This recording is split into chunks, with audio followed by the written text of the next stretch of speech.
Bienvenido, esto es Global 21, yo soy Marco Lara Clar y el tema de esta noche es Assange y la trama rusa. Acompáñenos.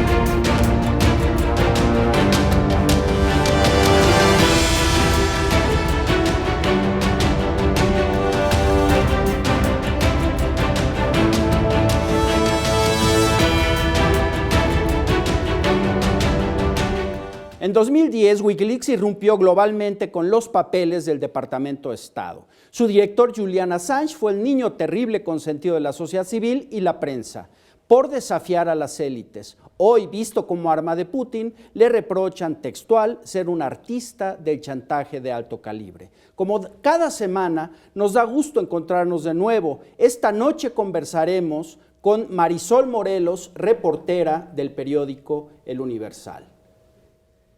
También con Alejandro Gutiérrez Balboa, maestro en Seguridad Nacional y consultor privado. Y con Antonio Martínez Velázquez, periodista, cofundador de Horizontal y Horizontal MX. Vamos a ver esta cápsula para entrar en materia y siga con nosotros, va a estar súper interesante. En noviembre de 2010, Wikileaks irrumpió globalmente con los papeles del Departamento de Estado. La mayor filtración de la historia. 250,000 cables desnudaban la ruda diplomacia de Estados Unidos, implacando en igual medida a países aliados y a víctimas en su intervencionismo. Con Wikileaks figuró también su singular portavoz, Julian Assange, un programador y ciberactivista australiano de casi 40 años, que una década atrás había sido investigado en Australia por su supuesta pertenencia a un colectivo hacker. Para procesar y publicar de forma sistemática toda esa documentación, Wikileaks se alió con un puñado de influyentes medios noticiosos, The New York Times, Le Monde, El País, The Guardian y Der Spiegel, logrando un alcance inédito como la filtración misma. Esta jugada estratégica también convirtió a Assange en un personaje global tan aborrecido por el establishment de las naciones cuyos gobiernos fueron exhibidos, como exaltada por medios liberales y activistas en favor de los derechos humanos, la libertad de expresión y los derechos digitales.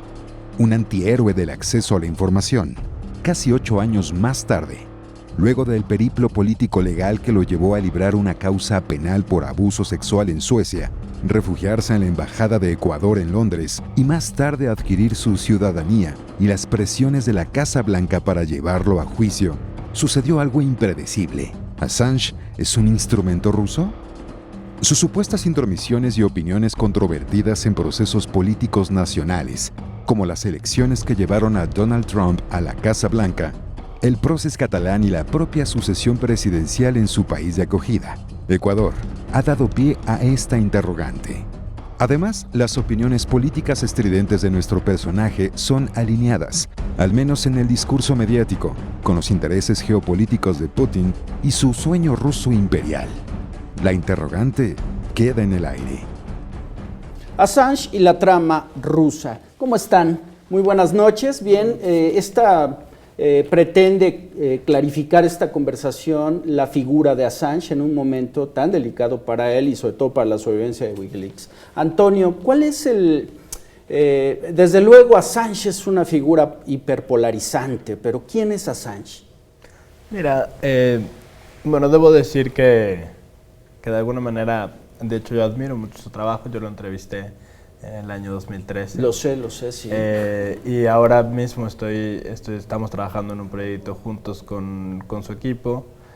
Y la verdad es que me parece que lo que es, más que otra cosa y que a veces nadie lo comprende, es una suerte de intelectual público del siglo XXI de la tecnología. Creo que el punto de inicio para entenderlo es una de sus disertaciones académicas acerca de la teoría del Estado, en donde él ve el Estado mismo, el Estado-nación, como una conspiración en contra entre los gobernantes, en contra de los ciudadanos, y donde él plantea que la confianza son los lazos que teje esa conspiración.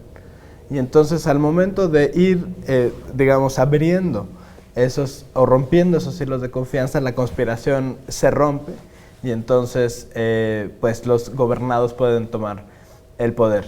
Digamos, esa es la biografía intelectual de Assange. Assange viene de Australia, además estuvo en Suecia y luego fue detenido en Inglaterra, en Londres, después de que dos personas, dos chicas, hubieran denunciadolo por abuso sexual. Por abuso sexual, exacto. Ahora, de esta figura intelectual, que además tiene un historial por lo menos mucho anterior, de 15 años antes de la emergencia de Wikileaks, maestro Gutiérrez Balboa, de eso a una figura que es asociada con Putin y defenestrada, por ejemplo, por aquellos medios a los que Wikileaks en aquel noviembre de 2018 les dio los 250,000 cables. ¿Qué ha pasado con Assange en esa figura? Y si usted está de acuerdo con la visión de Antonio. Bueno, sin lugar a dudas, Assange es un personaje, es un genio de lo que hace. Yo inscribiría el fenómeno Assange en esto que se ha denominado las guerras de quinta generación. Es decir, estas guerras en donde no necesariamente hay combates, sino el propósito es llegar a la psique del individuo. Entonces, en estas guerras no necesariamente tendrá que haber una confrontación bélica. Si perdemos de vista esta lucha entre las grandes potencias, porque estamos pasando de un mundo unipolar a un mundo multipolar, que todavía va a llevar varios años, no se explicaría este fenómeno Assange si no alguien saliera beneficiado y alguien saliera perjudicado. Creo que, sin lugar a dudas, es un genio de la tecnología, creo que lo que ha hecho es muy importante, pero nos ha puesto también sobre la mesa el cuidado sobre una serie de cuestiones como es nuestra privacidad, los intereses de los estados, la libre elección de nuestros gobernantes, etcétera, etcétera, que Assange ha puesto en entredicho. Bien, ha puesto en el entredicho, Marisol, como un objetor de conciencia, que es más como lo dibujaba Antonio, o como alguien al servicio de intereses que el maestro Gutiérrez Balboa no menciona, pero que sería bueno que ahondara. Assange sigue siendo una figura del ciberactivista, del hacker que fue originalmente, o es un arma de poderes en esta lógica multipolar.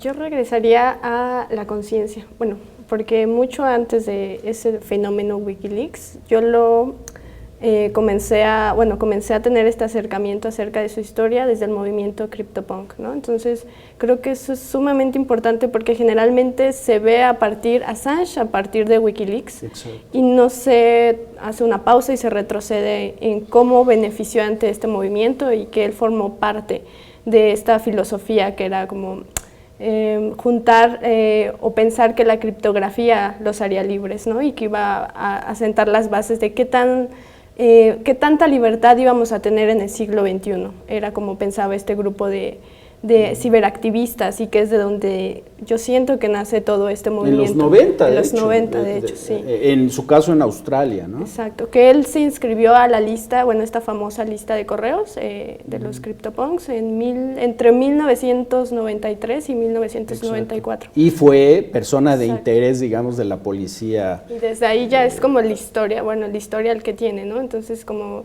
también es un poco retroceder y tratar de comprender, no solo fijarnos en Wikileaks y Assange, sino hay que tratar de rescatar esto que hay detrás. Y para mí es sumamente importante como él plantea, también en el libro de Cyberpunks, que es el que él escribe con estos colegas del ciberactivismo, que cualquier persona tiene derecho a resguardar su privacidad, cualquiera. No necesita ser un político, no necesita ser un activista, todos tenemos derecho a la privacidad.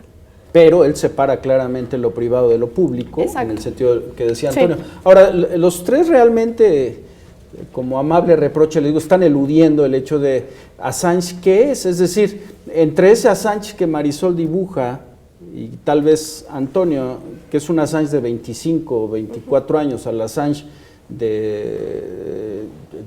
pues que, casi, no, bueno, más, 50 años, 49 años o algo así. ¿Qué ha pasado? Es decir, es un brazo, por ejemplo, del gobierno ruso, que son los reproches que le hacen, una especie de títere. El propio periódico El País lo ha maltratado bastante, a mi juicio, y sus articulistas. Bueno, yo diría que el periódico El País últimamente maltrata a todo el mundo. Pero, a ver, no, yo creo que, Assange es muy claro en varios sentidos. Uno, a ver, es evidente que para la elección de Estados Unidos él tenía ya una confrontación con Hillary Clinton, porque los papeles del Departamento de Estado, pues era cuando Hillary Clinton estaba en el Departamento de Estado, y donde se revelan pues una serie de cosas muy importantes de cómo opera el poder, una vez más, de cómo estos hilos de la confianza entre los que forman parte de la conspiración, pues cómo se revela ante el público. Por otro lado, ya tenía una confrontación con el propio gobierno de Estados Unidos en el momento en que revela, y esto es previo, todos los papeles de la guerra de Irak, donde lo que podemos ver, y Afganistán, donde podemos ver es cómo el ejército mata civiles de manera directa. En la última elección de 2016, lo que sucede es que también todo cambia. Por un lado, los mensajes que se revelan privados de él, hablando del Partido Republicano, lo que él plantea en el momento en que además Trump ni siquiera figuraba en el panorama político, estaba como precandidato, dice, los republicanos tienen que ganar por esta teoría que además a mí me parece muy boba, pero que es sostenida por varios actores políticos de la actualidad, que es esta de la aceleración de las contradicciones, ¿no? Donde dice, si gana, después del obamismo, donde no pasó un Estados Unidos posracial, donde el poder imperial en realidad se expandió, pues vale la pena que gane un republicano para que los demócratas organicen una oposición con lo peor de sí mismos. Es lo que dice Assange. Es decir, lo sigues dibujando como un activista, no como un activista instrumentalizado por el poder. Es que está instrumentalizado por el poder. Vamos a una pausa, si nos permiten, eso se va poniendo interesante. Regresamos, no se vaya.